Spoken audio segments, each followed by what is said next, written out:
Hey, Shalom, Israel. We're going to get the class started momentarily. Just give me a few minutes to log on to this TikTok.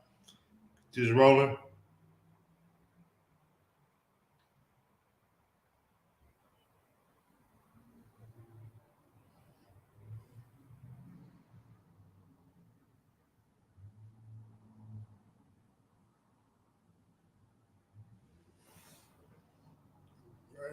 We live on this platform here. Okay. All right, let's clap it up. Let's clap it up.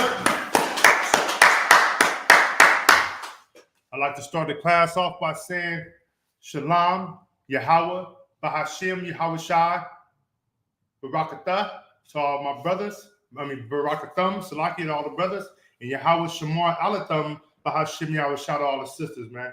I am priest and officer of 500, Uraga Bor, and this is the Tuesday night Brotherhood class for Northern California. You know what I mean? And let's clap it up again, man. Let's clap, man. I'm going to let everybody know what we're about here in ISUPK. We are about awakening the Lord's chosen people to the knowledge of who they are according to the Bible, and let them know that they're the greatest people that have ever walked the face of this earth.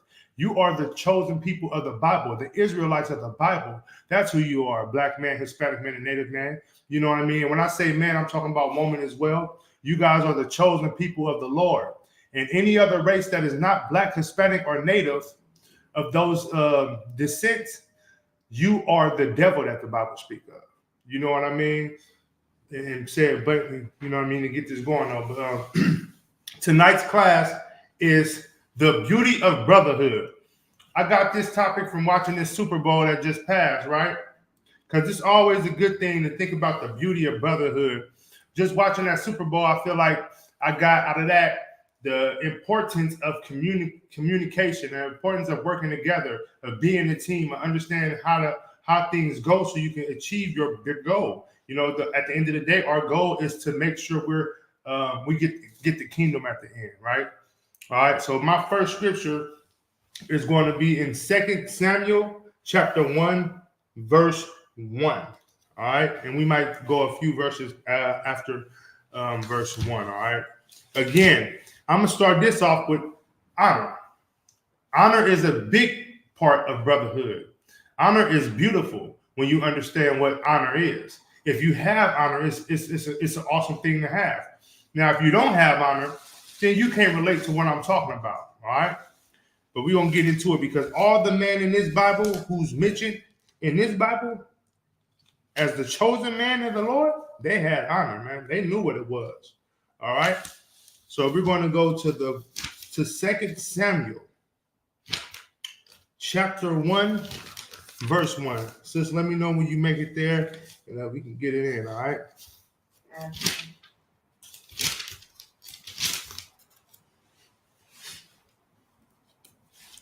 2 Samuel chapter 1, verse 1. Got it? All right. This is the book of 2 Samuel chapter 1, verse 1. And it reads, Now it come to pass after the death of Saul, when David was returned from the slaughter of the Amalekites, and David had abided 2 days in Ziklag. I can't pronounce that, so lock it for the pronunciation. Verse 2, it came even to pass on the third day that, behold, a man came out of the camp from Saul with his clothes rent and earth upon his head. So this man came out of the camp of Saul with his clothes rent. That's what that word rent means, is his clothes was rent and he had earth upon his head. What does that mean? His brother was dirty. He had dirt on his head. You know what I mean? He was filthy. All right, let's continue on. And so it was when he came to David that he fell to the earth and did obedience. Right? So he fell down when he saw David and he began to recognize David. You know what I mean? In the Bible, when you fall down and do that, it's not belittling yourself. See, that's the problem with our brothers and sisters in today's time, because they don't have the understanding of what it means to honor the man above you. You know what I mean? When you see a man who's above you, you honor that man accordingly. Now, David in his time was the Lord's chosen king over Israel. You know, Saul just died. He ruled over it, but David was sure to come. David was second in line. And in fact, David had his own army, and they was going around tearing stuff up. So when this man came to David, he knew what David was about. So he fell to his face and showing a sign of respect to David, all right? Let's continue on. Verse 3, and David said unto him, from whence comest thou? He said, man, where are you coming from? Let's continue on. And he said unto him, out of the camp of Israel, out of the camp of Israel am I escaped. So this man said he escaped out of the camp of Israel. Now understand this. You got the tribe. Israel is broken up in two different sections, like the northern kingdom and the southern kingdom. The northern kingdom, you have the tribes of, the Latino tribes and the Puerto Rican tribe. You have half of those tribes there, and the other half of tribes in the southern kingdom is the tribe of Judah. You know what I mean? You got the tribe of Judah. You got Benjamin. You got the Haitians. All of those tribes are together as well, right? So both of the northern kingdom and the southern kingdom created Israel. That's how we got the 12 tribes, all right? All right, any questions out there? All right, let's continue on. So he asked him, where are you coming from, right? And he said, I pray thee, tell me. And he answered, that the people are flee from the battle, and many of the people also are fallen and dead. And Saul and Jonathan, his son, are dead. So let me give you a history lesson on David and Saul. David was a mighty man. David was under Saul. But when David got a reputation of being better than Saul, right? Jonathan is Saul's son. Jonathan and David were really, really close. They were brothers. The definition of brotherhood you will find in Jonathan and David. They loved each other. You know what I mean? So his man's coming to David and telling him, man, your brother Jonathan is gone. And also his father, right? Of course that would make David mad. You know what I mean? Because even though they were separated, because Saul was trying to actually wanted David to be unalive because he didn't want David to take over his reign. You know what I mean? And so when David heard this, David, I'm sure, felt some type of way. We're going to get into it and see. Let's continue on, all right? All right. Where was I at? So lucky. And David said unto the young man that told him, how knowest thou that Saul and Jonathan, his son, be dead? Verse 6. And the young man that told him said, as I happened by chance upon Mount Gilboa, behold, Saul leaned upon his sword, his spear, and lo, the chariots and the horsemen followed hard after him. Verse 7. And when he looked behind him, he saw me and called upon me, and I answered, here I am. Verse 8. And he said unto me, who art thou? And I answered him, I am an Amalek. Amalek was the tribe of, if I'm not mistaken, is the tribe of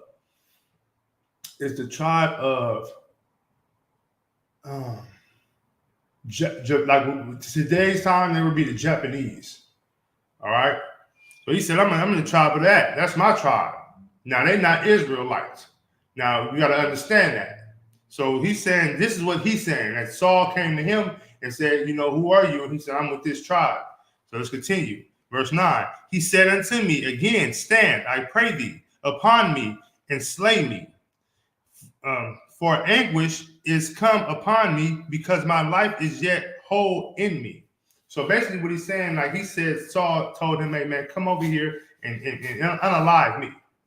My life is just, it's over. I fulfilled my whole, that's why he said my life is whole. I've seen it all. My life is coming to an end. I didn't live the whole life. It's whole, right? So let's continue on. Verse 10. So I stood upon him and slew him, because I was sure that he could not live after that he was fallen. And I took the crown that was upon his head and the bracelet that was on his arm, and have brought them hither unto my Lord. So he's calling David my Lord, because David's dealing with all of them. David ain't playing. They fought Saul and them. They took Saul out, but they knew not to come over there with David. So when he saw David, that's like translation of all these other Israelite groups. And then they just get knocked down. They disappear and they gone. They're not there. And everybody see that, okay, the UPK is the home of the truth. The Lord is with them brothers. So when they come over here, they like, look, man, I left this Israelite camp. This is their colors. This is their covers. This is all that, right? So he bringing the bracelet in the Bible. The bracelet would be something like this, right? So because you got to think, he slew him in the midst of a battle, in war. Warlike apparel is what you're going to wear when you go on to war. So he got the head. He said he took his crown off. That's the headpiece. Headpiece that we wear in the UPK. That symbols the crown. All right. So he came back with his headpiece and his arm piece. And if you know a brother, if you guys, that's really your brother. When a brother come bring you my headpiece and you gonna know if it's mine. You gonna know if it's mine. So when he did that, I'm sure David knew who it was. All right. You got any questions? All right, so let's continue on. So he brought it to David, verse 11. Then David took hold on his clothes and rent them, and likewise all the men that were with him. So David seen that, and he just ripped his clothes. In those days, ripping your clothes was a sign of sorrow, of pain. You know what I mean? Like you grieving, you toe up, right? So David ripped his clothes. Now, let me ask you a question, sis. Why did the other man with David rip their clothes? Because they stood with David. Mm-hmm. Mm-hmm. Not only that, because they stood with David, but because if my brother gonna hurt, I'm hurt. If you touch one of my brothers in this camp, it's like touching me. If one of my brothers lose their life in this school, it's like I'm losing my life. I'm hurt. I will feel that pain. So them brothers felt the same pain. Because although they were fighting separately, they were what? One. Damn right. Exactly. They were still one. All right. So let's continue on. Verse 12. Verse 12. And they mourned and wept and fast until evening for Saul and for Jonathan his son, and for the people of the Lord, and for the house of Israel, because they were fallen by the sword. So for a whole day, they weep and they mourn, right? And this is important for us to know, because this is something we're supposed to do when we lose our people. You're not supposed to continue to mourn over that. It shouldn't have you where you're weeks and weeks out past the person passing, and you're still just toe up. I don't know what to do, man. Mama gone. Man, my brother, I don't know what to do. No, you take your time and you mourn for that person. Me mourn for him. But after a while, you got to get back on track. You can't stay down. And this is the example. This is why I say this Bible is a black man's book. And when I say black man, I mean any man of color book, meaning Hispanic, Native American, or Black American, right? This is our book, because what we tend to do is not what this book tells us to do. Now, when you see black people who lose people, what do, sis, in this world today? What do they do when they lose people? Mourn, get depressed, start drinking, falling apart. Now, do they do that? How long do they do that? For a while. There's some brothers argue with you and tell you can't tell me how to get over something. They be going through it for months. Unfortunately, I understand that pain. I'm not lack of losing people. I understand how I feel to lose people. I lost people who I grew up and loved. But you know what? I also understand that life goes on. And I still have responsibilities that I have to take care of. So in this moment, to show you that this is why it's important for us to follow this Bible and do as it says do, because we will understand that if we lose somebody, we mourn for them and we get back on that good foot. This is why being in this truth is so important, because if you lose a brother and sister in this world, you mourn for them, but you also want to push this truth harder.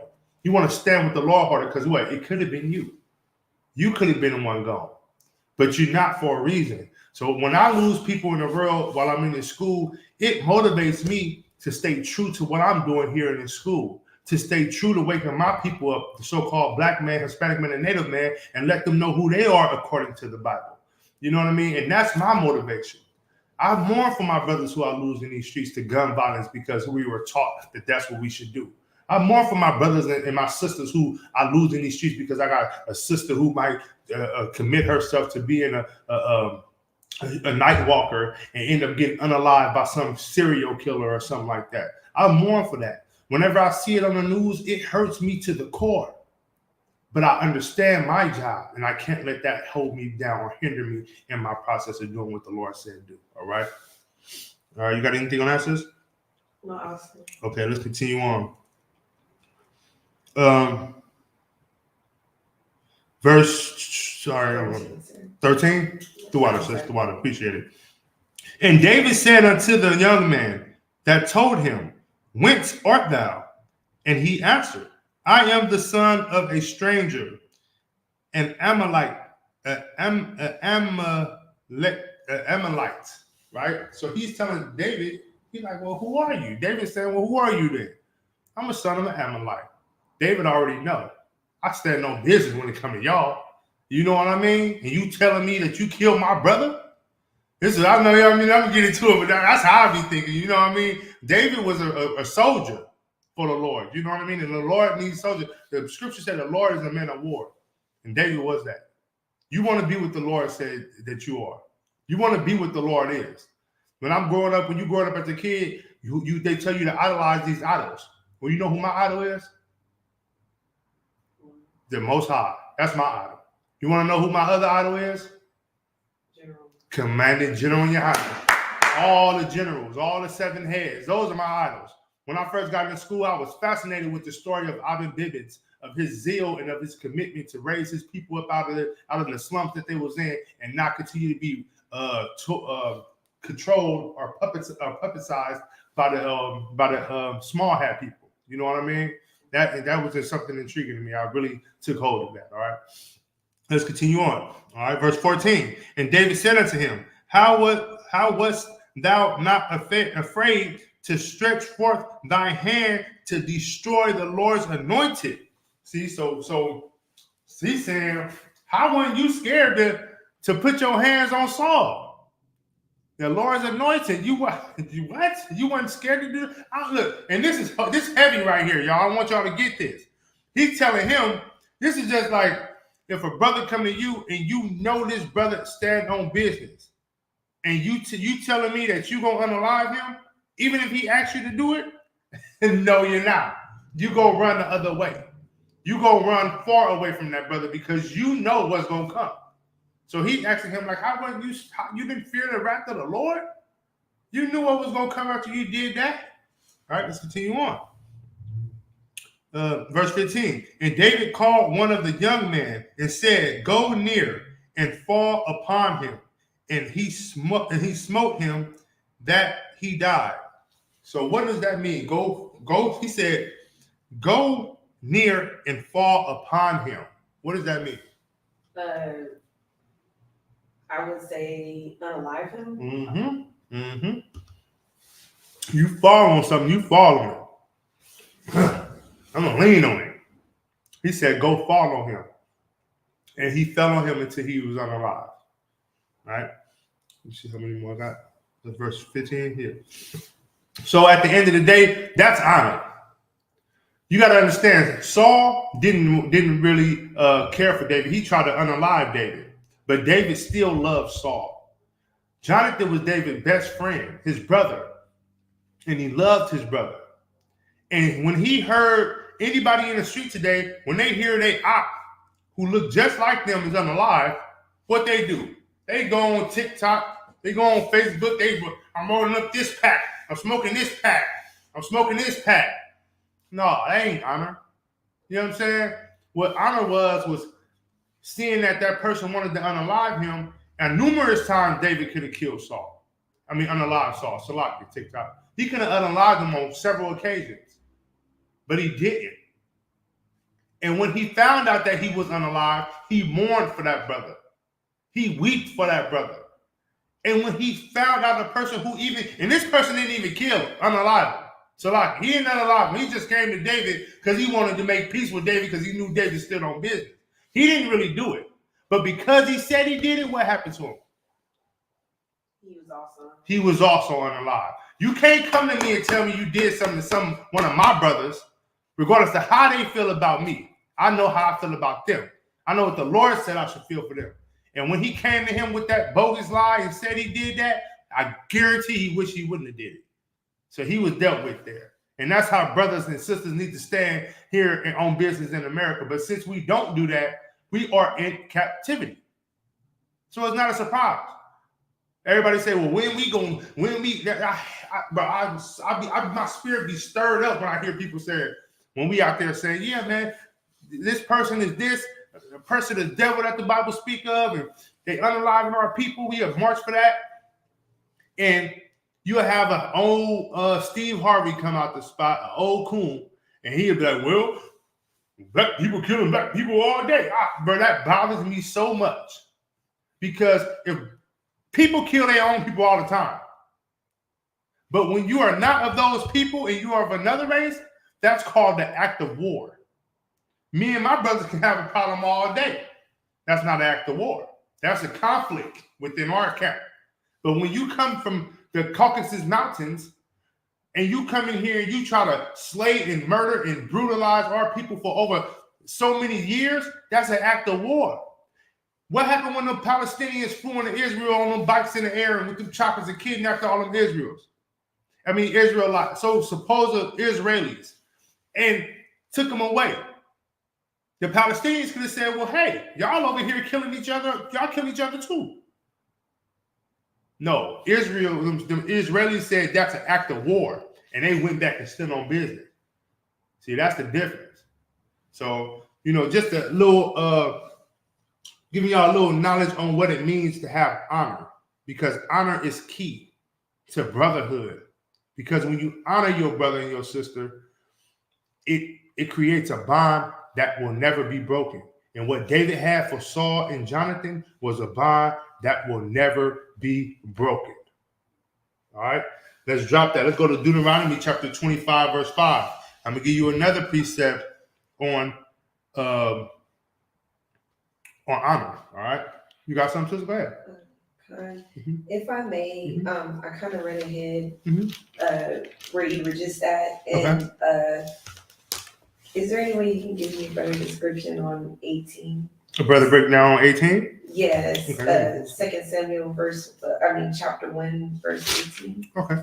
So sis want to break down on 2 Samuel chapter 1, verse 18. Let's get it. This is the book of 2 Samuel chapter 1, verse 18. Also, he bade them teach the children of Judah the use of the bow. Behold, it is written in the book of Joseph, I can't pronounce that. So like Jasar. So basically what he's saying here is I got to read back some to get an understanding up into the point to understand that. But it sounds here that he's asking someone to teach the children of Israel how to be skillful, how to use a bow. What is a bow used for? Slaying. So you can use it to slay or you can use it to hunt. You know what I mean? So he's telling them to teach these kids how to use it. So it could be a different situation, but that's what that topic means. I don't know exactly if it's to slay someone or to. I don't think it's to slay. Let me read on Salaki. Let me get a better understanding.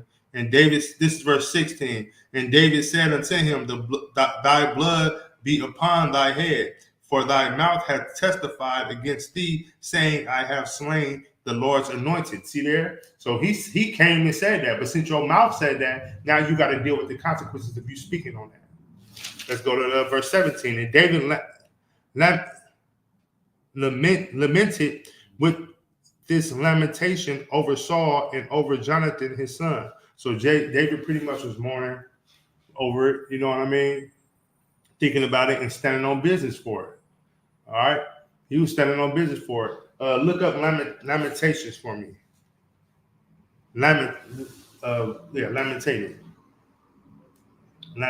Salaki.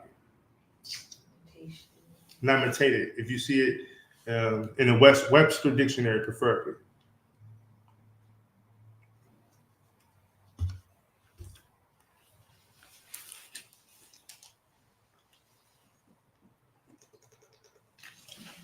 You got it? Almost. Let's see if I have the dictionary here. And also, this is the dictionary you need. This is the compact Bible dictionary. And this Bible dictionary, it gives you definition of things as well. So I'm gonna see if I can pull that, if I can get to it before the sis can. Okay.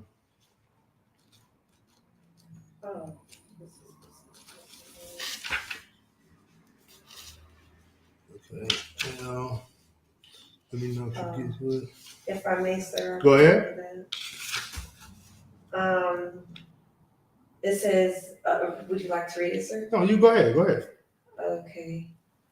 The Book of Lamentation is a collection. Oh wait, no. It's given more of a. Okay. Wikipedia is out there. Yes. However you guys see. The Book of Lamentation is a collection of poetic lamenteds for the destruction of Jerusalem in 586 BCE. Mm-hmm. In the Hebrew Bible, it appears in the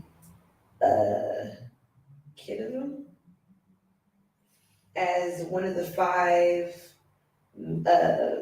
Magdalens. Okay, so that's just telling you about Lamentations. This is, I believe, this is talking more on. So it's like I'll have to get back to you about the actual definition about it because I don't want to tell you something that's not actually factual. But it says, and David lamented with lamentations over Saul, and so I'm thinking he. Go ahead.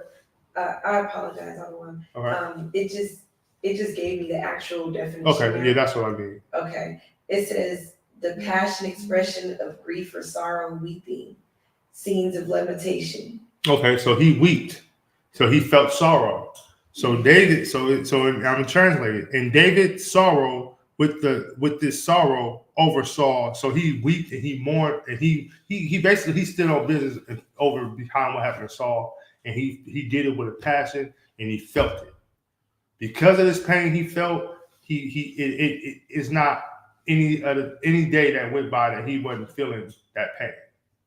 Now, did he stay in a down state? Did he stay down low where he just couldn't get back up and start doing crack? No, he didn't. But he remembered that pain because of the love he had for them brothers. All right, to answer your question? Concert. All right, Most High in Christ, okay? So we're going to drop that. We're going to go to Deuteronomy chapter 25, verse 5. And then I will also get you a better breakdown on that if I, just to call and get counsel, just to make sure and verify that what I told you is right. And then I'll let you know. All right. But I have a feeling that that's what that means. It means sorrow. You know what I mean? So if he felt sorrow, based on what happened on that sorrow, that's that moment of sorrow that he felt. All right. Let's continue on. So this is the book of Deuteronomy. Deuteronomy chapter 25, verse 5. Let me know when you get there. All right, this is the book of Deuteronomy, chapter 25, verse 5. If brethren dwell together, and one of them die, and have no child, the wife of the dead shall not marry without unto a stranger. Let's continue on, and I'll break it down, all right? Her husband's brother shall go in unto her, and take her to him to wife, and perform the duty of a husband's brother unto her. Now, do you understand what that's saying? Concert. You want to take a shot at it, or you want me just to get into it? I can take a shot at it, sir. It's saying if God forbid a wife was to lose her Ottawa, one of the brothers or his brother should marry her and pretty much become her Ottawa. Exactly. So basically, it's saying here that she shouldn't go marry out to strangers, right? Again, Israel is one family. That's why we tell brothers, if you so-called black, you can't hate a Hispanic man or a Hispanic woman. Them your brothers and sisters. If you a Hispanic, you shouldn't hate a black man or a black woman. That's your brother and sister. If you a Puerto Rican, a Haitian, a Jamaican that they call, I'm using all the slave names, but if you any of those things, you should never have hate for another group of people that's going through the same struggle and suffering that you did. That's your brother and sister, basically. That's Israel. Now, if you marry out to a stranger, that means you go marry who? Brad Pitt. You want to go lie down and sleep with the Prince of Zamunda. You want to go to where all the girls going to get the BBLs? No, Dubai. You want to go to Dubai. You want to lay with a rich man and let him poop all over you and defecate on you. That's the word I was looking for. You want to go out there for that. Then you want to come back with your nose turned up like the brothers over here think, and you might want to look at yourself. You know what I mean? And that's just what it is. So you don't go to the strangers. You don't, and that's the thing. We put our people down so bad, but we think it's okay to go to these other races and think that, well, I'll be treated better. Well, I'll give you a few examples.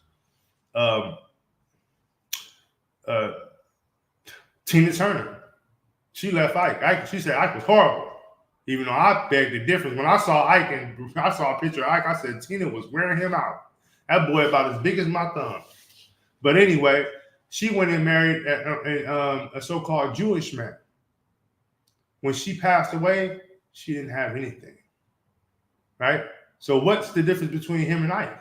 And I'm sure he was tearing her tail up. You know what I mean?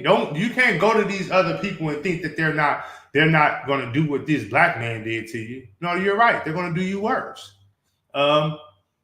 Tamar Braxton was just recently saying she had a fiance who was another race, right? How's that marriage going? Yeah, she don't neither. She don't neither. Go ahead. If I may say, Lisa Ray or somebody having a Lisa Ray, she went to Africa, Zamunda, wherever she went. How's her marriage doing? She still married? Lie. He did what he was going to do with her and threw her away. What black women have to understand is that black women are looked at as sex symbols to all these other nations. That's why when you have black women doing the body yaddy yaddy and the Super Bowl rip of the show on the chest, that's all something that these other nations lust for. They lust after black women, just like the women of these other nations lust after black men. They love it because we are what they're not. And what's happening now is that we're starting to transform into what they are, which lowers our value. So we become second-class citizens in a nation that's already second-class to us. That's what I'm saying. If I may, sir, it's happening, with all the sisters and the brothers. Like, especially I seen it happen with a lot of Latino women, like Shakira. Yeah.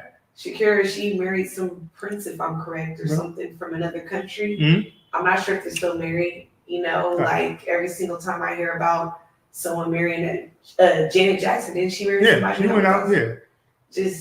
And it's like Latino sisters too, beautiful sisters. Mm-hmm. Latino man work hard working. If you put a blindfold on, or if you cover them up, a black man and a Latino man, and put a sheet over them and have them working, you wouldn't be able to tell the difference of who it was.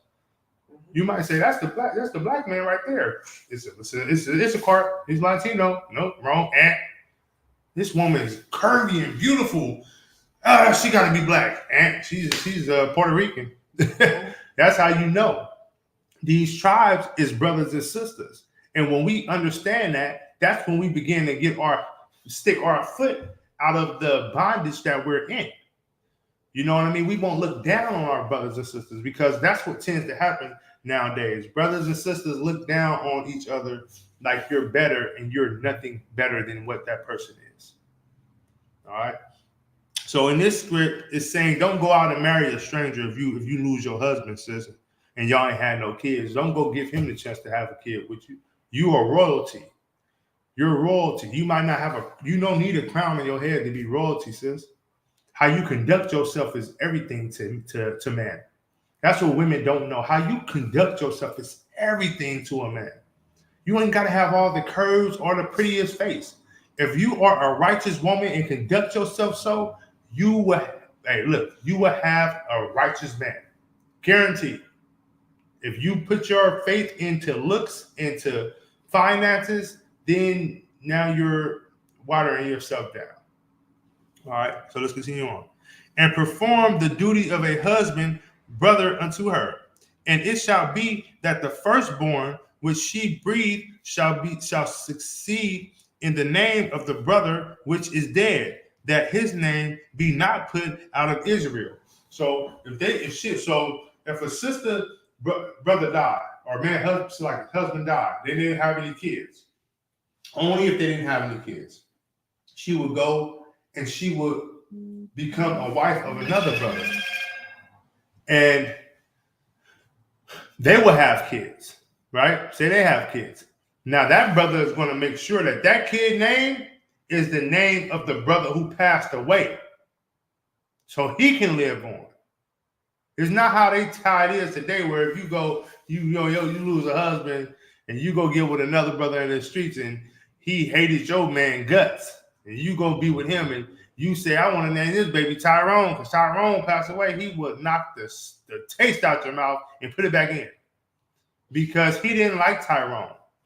But little do he know, this is a custom. But we're dealing with men who don't understand how to be righteous. Also women who don't understand how to be righteous. So in return, they don't know how to function.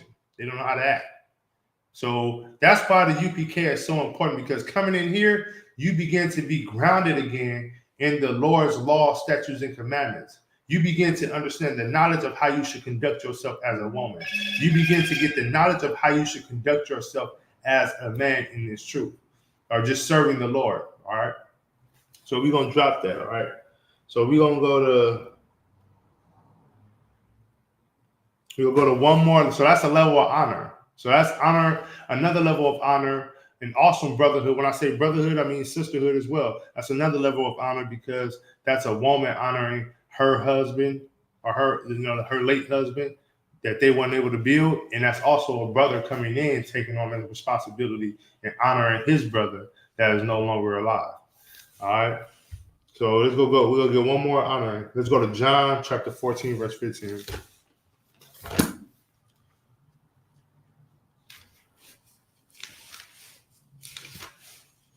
Let's go to John chapter 14, verse 15. Now, this is Christ is written in red. So this is Christ telling you how to honor him. A lot of people want to know how we can honor Christ. A lot of Christians go to these churches and I want to just serve the Lord. How do I serve the Lord? Well, he said it in the Bible. If you're paying attention now, I'm going to tell you how you can do it, all right? This is the book of John, chapter 14, verse 15. If ye love me, keep my commandments. Simple. Keep my commandments. The commandments is the law of the Bible. What's the law of the Bible? You can read Deuteronomy and Leviticus to find out the laws of the Bible. What not to eat, what not to drink, what to drink, what days to acknowledge, what days not to acknowledge. Don't celebrate Christmas and Thanksgiving. That's not what the Lord said do. He said, get your butt to the Passover. Shout out to the Passover that's coming up in April in Durham, North Carolina on the 20th. Be there or be square. Not square, but just being, square. You know what I mean? These are days that you're supposed to recognize. So, Salaki, we have another day coming up, another a feast day coming up, Mr. Day of Purim. You got to get into these schools to understand that. We got Purim coming up in a couple of weeks. Brothers and sisters are supposed to come together and eat and remember what happened in the story of Purim. It was beautiful, a wonderful story. And the Lord made that a day that we will always remember. So we celebrate the days that the Bible says, this day you will always remember. Passover, it's a mandatory. Feast of Purim, first fruit, all those tabernacle, all those days we follow and remember, all right? So we're going to drop that, all right? We're going to go to the book of Psalms, chapter 133, verse 1, all right? Chapter 133, verse 1. Again, this is about awesome brotherhood. This is the book of Psalms, chapter 133, verse 1. Behold, how good and how pleasant it is for brethren to dwell together in unity. Listen, I'm not biased to you watching the Super Bowl. I'm not biased until you watching the basketball games. If that's what's going to bring brothers together, I'm all for it. Because the beauty in it all is not which team won. The beauty in it all is when you look to your left and your right and you see people that you love in one place with you. That's the beauty of it. The scripture just said it. Let me read it again. Behold, how good and how pleasant it is for brethren to dwell together in unity. The same with sisters.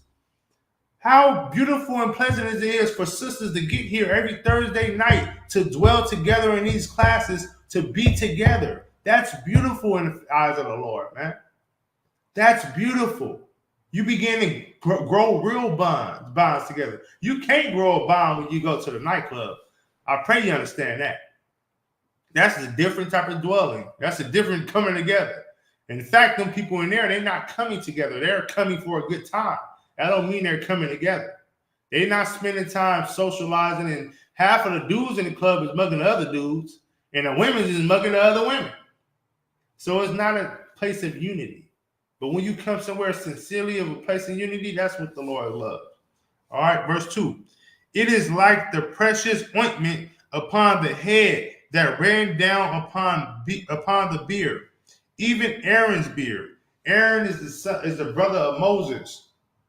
He was anointed a priest. If you know anything about this truth and the UPK, when you get anointed here in this school, if your sister get her name, what happened, sister, when you got your name? What happened? It was a fresh start. Mm-hmm. What act happened? What did they do? Did they pour something on you? Did they? Oh yes, the oil. They poured the oil on you, right? You got anointed. When I got my name, I got anointed. They poured that oil on me. Ooh wee! It ran all down my beard. I didn't have this yet. I'm still working on it, but this wasn't here yet. But the little bit of peach fuzz I had growing in, trying to get where I'm at, it ran down that beard. You know what I mean? That was a sign of anointing. That's pleasant in the Lord's eyes, all right? Let me see. Then it went down to the skirt of his garment. This is where people get it confused. Oh, they wore skirts in the Bible? The skirt of his garment. What does the word skirt mean? It just means the bottom of his garment. The oil dripped down from his beard and went down to the bottom of his garment. That don't mean a man wears a skirt. No. The garment is long, so they would describe it that. Go ahead. If I may, sir, yeah, we're not Scottish. Right, but I'm saying like most people would hear that and they would assume, okay, see, the Israelites wore skirts. Lie. If you look up the definition of skirt, you will understand. Just like we were the first one to tell people what devil meant. Everybody thought, or serpent, Salaki. Everybody's the serpent. Look, the snake came to her and she started to speak. No, a serpent is somebody who's a deceiver. It's a man who deceives you. Read the definition. It says a serpent is a snake, and a serpent can also be a man who deceives you. So now we understand that Eve didn't talk to a snake. It was a man who came to her and convinced her to do something that she shouldn't have did. Most likely a man who wasn't an Israelite. Because we understand that there was other people around the garden. They just weren't in the garden. So when she decided to go to that tree of life, she were out and dwelling amongst other men. That's why when you read it, It tripped me out because I was like, well, where was he at? Where's her husband at? Because he wasn't there. If it would have said the husband and the wife was it befound that they used by the snake, then I would say, okay, they both got tricked by a snake. But then now when I came into school, to me being a Christian, I'm like, dang, the snake talked to her. Dang. No, it was another nation that came to her and told her about that, who tested her.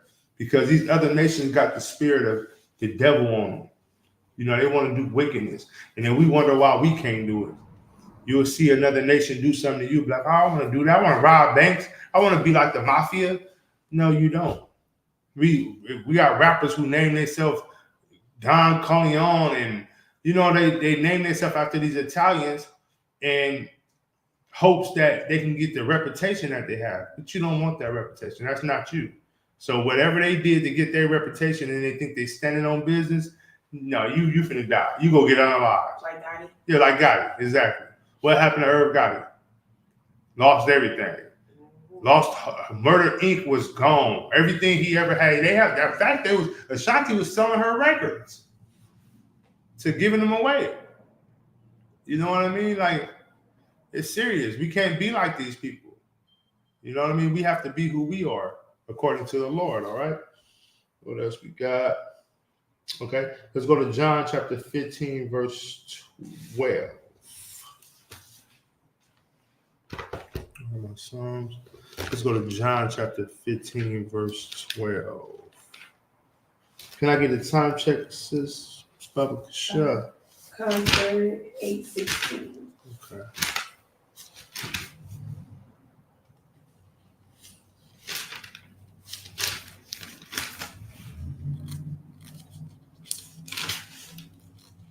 Okay.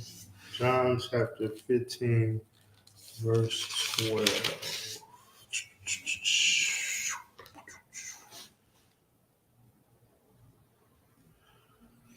This is the book of John, chapter 15, verse 12. This is my commandments. It's written in red, so this is the Most High. It's written in red, so this is Yahweh Shai. This is Christ. All right? This is my commandment, that ye love one another as I loved you. 13. Greater love have no man than this, that a man lie down his life for his friend. What does that mean, lie down your life for your friend? Go ahead, sis. Go ahead. Oh, if I may, it just simply means like you just have your brother's back. Exactly. See, Christ's love by teaching us the way was correcting brothers on how they should be with other brothers. You know what I mean? Like, for this love is to follow my commandments. The commandments tell you how to love your brothers and sisters. So he's correcting them in this moment. And to lie down your life don't mean you die for another man. No, it means you live for that other man. You actually live for him. When I came into school, I lied down my life for the brothers that I knew in this world before I got into this school. I lied it down for them. The person who they knew in this world, he's no more. That life is gone. Now I'm living a life as priest and officer. Yaraga Bar. That nigga's amazing. You know what I mean? I can teach my son how to be a righteous man in the eyes of the Lord. How to be a man for a woman that he might have, that he come across. Eventually, Lord willing, she be in the school and be in the truth with him. And he can show her how to live his life. For my daughters, when they get a man, to understand what a man is. I'm not sitting in the house playing PlayStation, and there's nothing wrong with that. You'll find me in the backyard cutting grass or cleaning up, taking the trash out. I do it religiously. I don't even have to be asked. It's just something about me that just take this damn trash out the house. Get it out. It's just natural for me. Not every man does that. So my life that I used to do before is no more, and now I embrace the life of me being a certified priest anointed by the man of the Lord to do his will. All right? So let's continue on. Greater love hath no man than this, that a man lie down his life for his friend. Verse 14. Yea, or my friend, ye are my friends, if ye do whatsoever I command you. So you want to be a friend, you want to find a friend in Christ, do what he tell you to do. You won't find that in the Christian church. You're not going to find that in the Christian church. You want to know what Christ said do? Get in this school, get in the UPK, follow this truth, understand these breakdowns, read the commandments, and get an understanding of what it means. One thing I know for sure is that these Christian churches do not emphasize the laws of the Bible. They don't. They'll go through all these other scriptures and they'll go through the swallowed, but they don't say what the laws say because they don't want to condemn nobody and they don't want people to leave because they have a big congregation. I don't want to say this about being a alternative lifestyle person because I don't want to lose 50% of my congregation. Well, hearing the truth in the UPK, we don't give a damn about how you feel. We're going to tell you the truth. Sis, keep it calm. Cover your head when you're in the class. Keep your mouth shut. Don't challenge your husband. That's not no ladylike. A lady is supposed to always be sweet, calm. A man don't want to come cuddle with someone who's just aggressive as him. That's not life. That's weird. I mean, seriously. It's bad enough you got men dressing up to be women. That's scary. Like, that's like a Twilight Zone. When I hear that and see that, I'm like, damn. We're living in the Twilight Zone for sure. Because it's going to get worse and worse and worse. It's not going to get better. You're going to get to a point now where these kids are going to grow up and they're pushing it on the kids. So these kids are going to grow up and think like, oh, shoot, I can be with anybody because you can be whatever you want to be. Forgetting what that really meant. At one point in time, being what you wanted to be was not neglecting who you actually were. It was meaning you can achieve what you wanted to achieve. Now, when they say you can be what you want to be, you can be a cat, a rat, a hat, a bat, for like the Dr. Seuss book. But you can be anything anything outside of yourself. And that's the problem. All right, let's continue on. Verse 15. Henceforth, I call you not servants, for the servants knoweth not what his Lord doeth. But I have called you friends. Meaning, look, and this heavy in the Bible, right? Because to know what a servant is, it's not a person who is a slave. It's not. A servant is a person who's just underneath another person, learning the toolages of the way he should live. They had indentured servants. Those were only Caucasians, and I'm going to repeat, only Caucasians were indentured servants. They were the only ones who can say, hey, Bill, I need some lumber to build my house up. Oh, I can give you some lumber, Jack, but I need you to do this work for me for 3 years. No sweat, Bill, I got you. Blacks wasn't that. It was more like, get off of this damn shit. Okay, yeah, you got muscles, you got a nice honey, get in the back of the shed, and we're going to treat you like cattle. You're going to plow this grass until the sun, from sun up to sun down. You're going to eat this slop. We're going to give you all the slop. Where did chitlins come from? You thought chitlins was just here. We love our black slaves so much, we're going to give you chitlins. No, dumb. You had to eat something, and it so happened it was chitlins. The intestines from the pig because they didn't want to give you any meat. How about that? This is a thing. Go ahead, sis. Go ahead. If I may, sir. Mm-hmm. I was listening to LOL radio this morning, and Eddie Griffin came on, and they played a little segment from one of his stand-ups where he was talking about white slavery. And he was talking about, well, if I owned slaves and they were Caucasian, I would actually have them work at nighttime, so they wouldn't be getting sunburned and complaining to me, talking about, oh, I'm getting burned. He was like, well, white people are, excuse me, I'm sorry, the oppressors, asshole, and all this kind of stuff, and going on about it and saying like, eventually, I'm sure they'll be like, well, I'm getting sunburned and I don't want this, and I would probably get tired of them and tell them to just go on and I'm just listening to it, but they're turning this into like a comedy thing. And I'm just, it's just crazy how people could take something sensitive. Like, I get he's trying to bring humor and say, well, if I don't oppressors and they were my slaves, I have them work at night. Like, so I won't have to hear them complain about being sunburned. But it's like, I don't know why that has to be considered like a comedy thing. Like, why is it something so devastating to us as a people has to be humored about or flipped upon by our own people? It just don't make no sense to me. I don't know. Well, the thing is, have you ever heard of people doing something to make you laugh so you don't cry? Mm-hmm. That's more of what, to me, black comedians are. They're putting out and they're pushing something to make you, like, for instance, Mike Epps. Now he's funking with Shannon Sharp, which, if you don't know who Shannon Sharp is, I don't like to refer to him as Club Shay Shay. But that's the person who's over Club Shay Shay. But now him and Mike Epps are going back and forth because Mike Epps didn't get the clout that everyone else got from Cat Williams talking about everybody. You know, when I seen his stand up and he said, well, shoot, I'm gonna tell Cat Williams something about me so he can put me out there. I need that.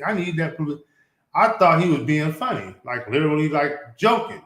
Well, he turned around and created a beef out of it. So he wants to, you know what I mean? Out of what Cat Williams was doing wasn't to put them on, he was exposing them. But now this brother want to be exposed. I want to feel it. He want to be talked about because he think it's something good out of what he was saying. And that's the problem with our people. Listen, if somebody tell you, hey sis, you dressed out of order, don't take that as being I'm bad, I'm a baddie, I'm hot girl summer. No, sis, you look like a skank. According to the Bible, Salakia, you're a harlot because you're dressing like a harlot. You should take offense to that. If someone comes to a real man like myself and say, hey, you are an effeminate, listen, I might punch their lights out. The only way I'm not, because, hey, listen, I'm not trying to be corny. But listen, matter of fact, they won't even come to a man like me and say it because they'll never get it. You get what I mean? Right. There's certain man you can look at him like, oh yeah, that brother is tutti frutti on Rudy. But a real man, you're not going to assume that. Go ahead. If I may, no, I completely understand what you're saying 100%. It makes a lot of sense. I do see a lot of comedians trying to take a lot of pain and hurt and turn it into something funny. Mm-hmm. But to me, it's the way that you present it. Like, perfect example, Dave Chappelle, he also talked about slavery, but he talked about running around and getting free, unaliving the oppressors that were, like, you know, making slavery. That was more funny to me because that was more realistic to me, and that was more like, oh, okay, I get where you're coming from. And you know where he got that from? Nat Turner. I just recently found out that Nat Turner read the Bible and found out that he was an Israelite. So in return, he wanted to seek vengeance on those who were enslaving the Israelites, just like in the Bible it says the Israelites did to the Egyptians, or should have done to the Egyptians. Moses specifically did that to the Egyptians when Moses slew the Egyptian man for trying to harm one of the Israelites. I found that out. And then I also found out that these people were so wicked that after that happened with Nat Turner, they turned his skin, his flesh, all that to oil. His skin was made into like boots. They were walking around with his skin, made them into boots. Like they did all type of stuff with his body.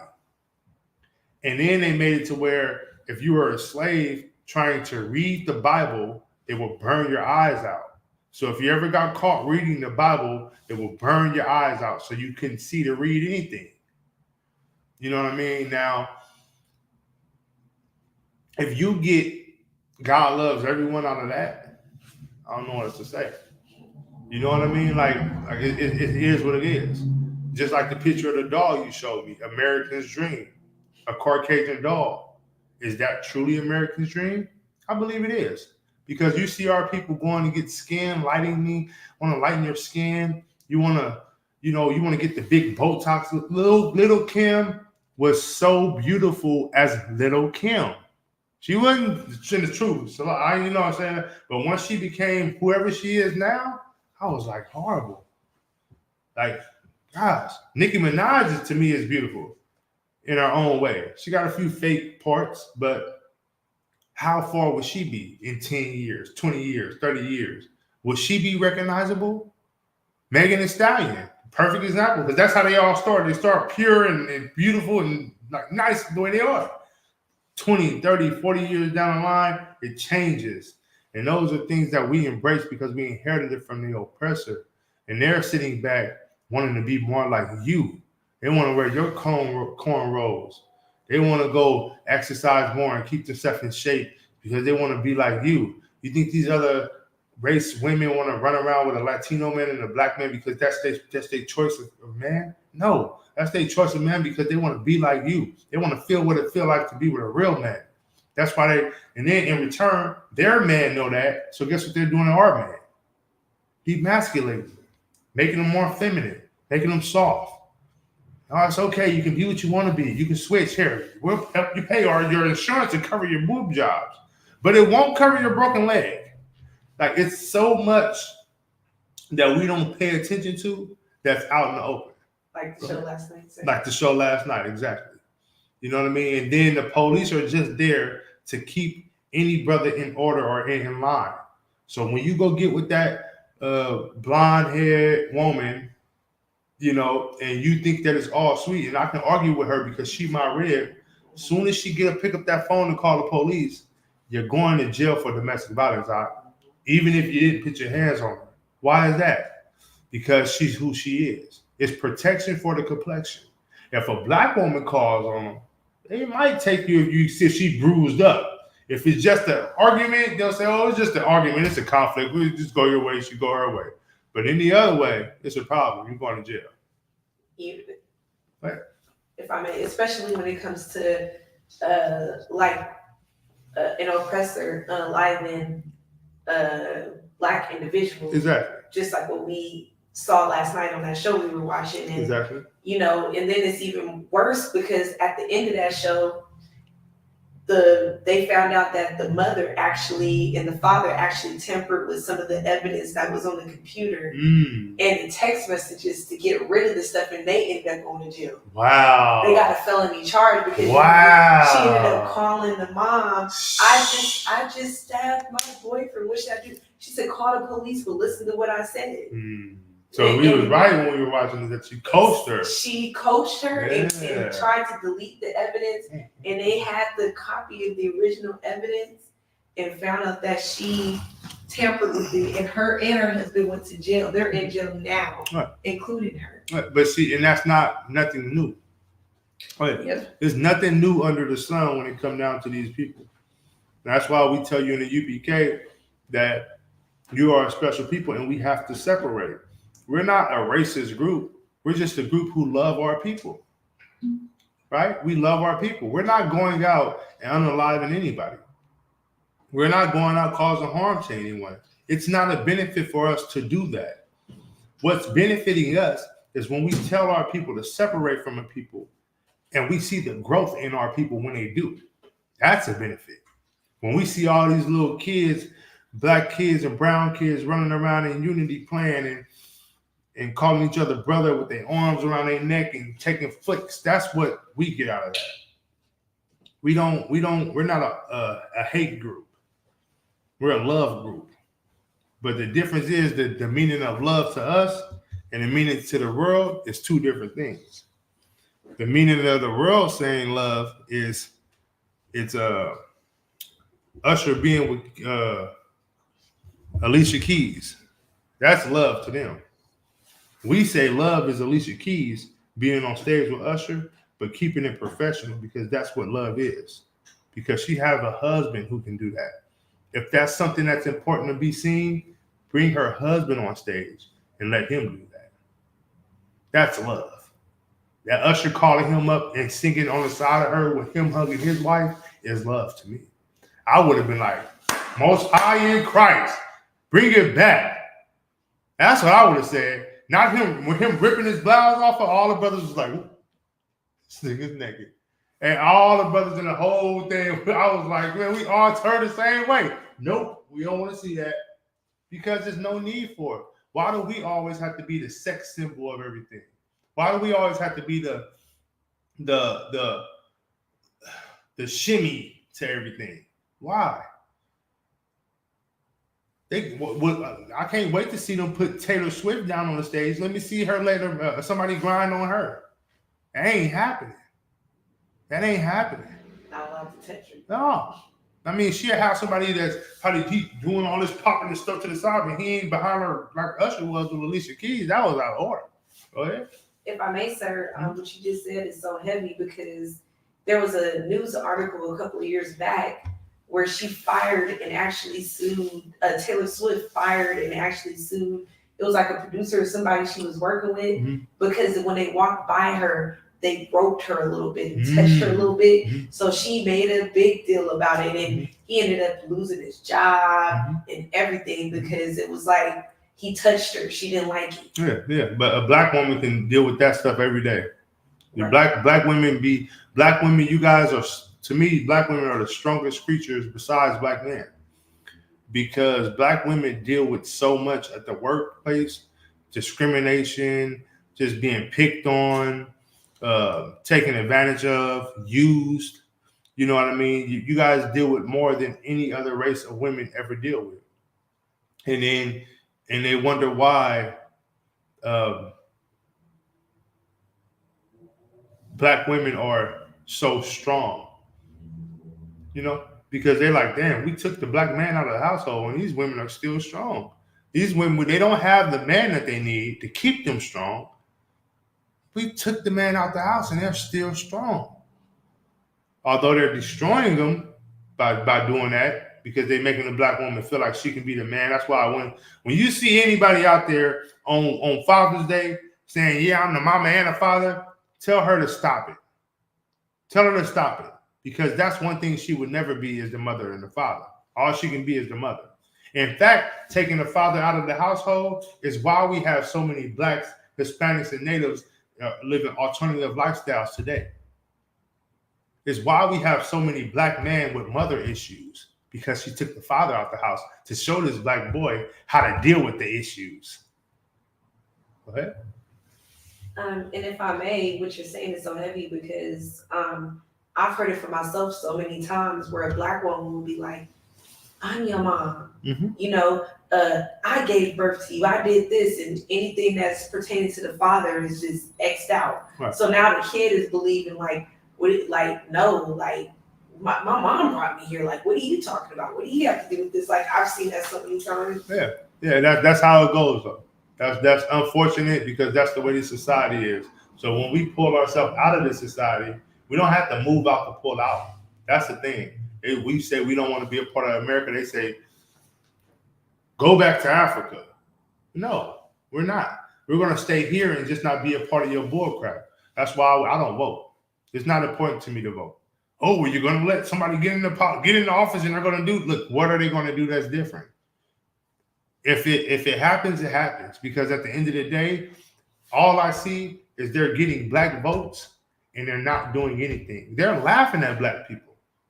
Look, Joe Biden is running for election again. And guess where he at? All in the black churches. It was so surprising to me to see this man in a black church recently trying to get the black vote when you did nothing for the black people. Like, come on now. I mean, listen, I mean, Trump too, but I mean, at least you know who he is. If you vote for that, that's who you vote for. But come on, black people, we got to be smarter than that.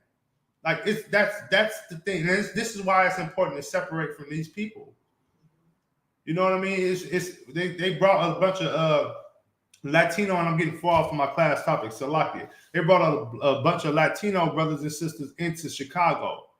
Black Chicagoans had a problem with it. No, they can't be in our community. They tired of this. When they brought them Ukrainians in your community, you didn't have a problem with it.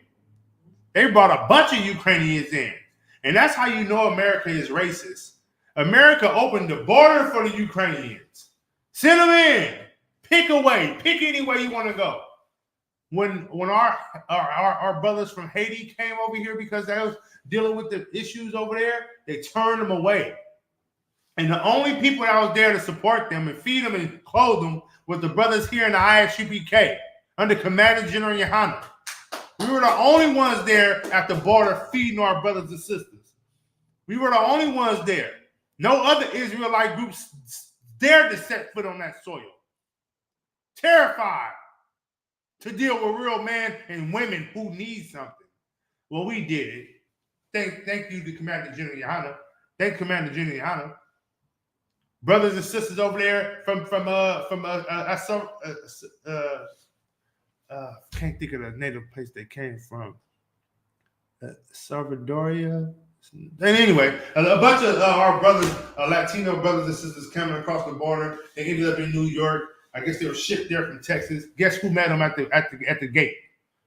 The UPK. Gave them clothes, pampers, diapers. This is what we do.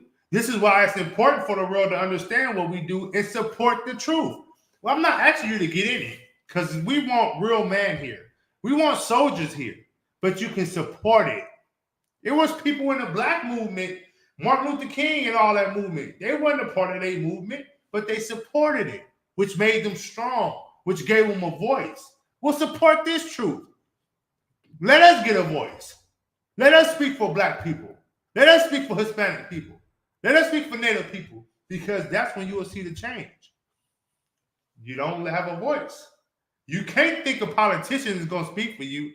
They're going to tell you what you want to hear, and they're going to take your vote, and they're going to run with it. And when they get up in them higher places that you put them in, they're going to forget about you. Not us. Not the UPK.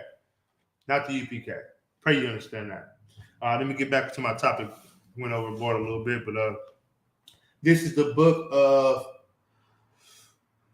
John, chapter 15, verse 16. Ye have not chosen me, but I have chosen you. The Lord said, you didn't choose him. This is Christ. Christ said, you didn't choose him, but he chose you and ordained you that ye should go and bring forth fruit. What do ordain mean? I mean, the Lord raised you up to be in a position of power. I didn't pick this job. The Lord spoke to me and was like, you know what? You need to go here and help your people. Any brother in this school you can count was a revolutionary. I can guarantee you. I listen to brothers camp speaking and I get fired up because I know my brothers was here and they speaking with passion and it means something. You know what I mean? So the Lord ordained brothers to come in this school and do what they need to do here. All right? To what? Bring forth fruit. Bring forth fruit. That means produce. Bring it up. Get more and more and more. Build it up. And that your fruit should remain, not leave. You ain't the Christian church. We ain't going to tell you something, you get a whole arena sold out, and next you tell a whole arena that you were swallowing. And you swallowed a few people, and then the whole arena is empty, and the only people left in your arena is the ones you swallowed. Sounds pretty suspect to me. That whosoever ye shall ask of the Father, that whatsoever ye shall ask of the Father in my name, ye may give it to you. Man. Whatever we ask of the Most High in Christ's name, the Lord will give to you, but only when you come in this thing and show yourself approved.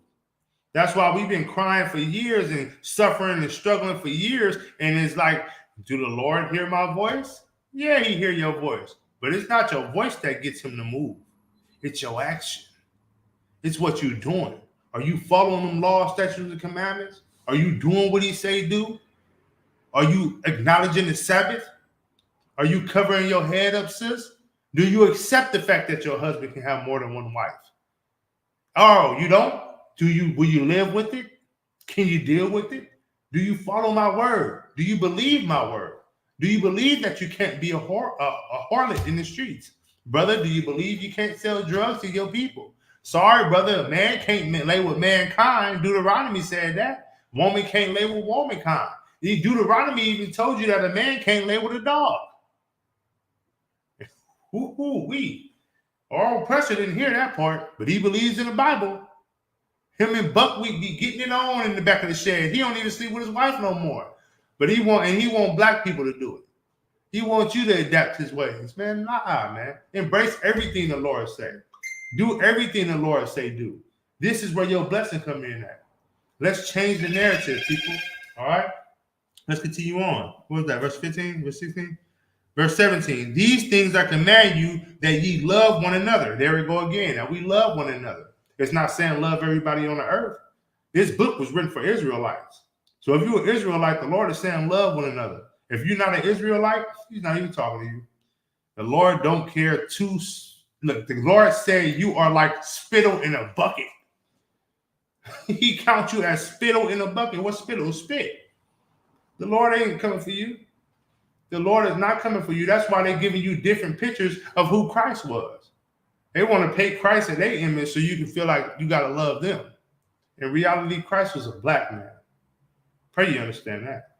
Christ was a black man. You know what I'm saying? Let's continue on. Is that it on that? So, Lakia, let me see where I got to go. I think that'll be it on. We're going to drop that. You got anything, sis? Love is committing to one another, caring for one another, leading for one another. You know what I mean?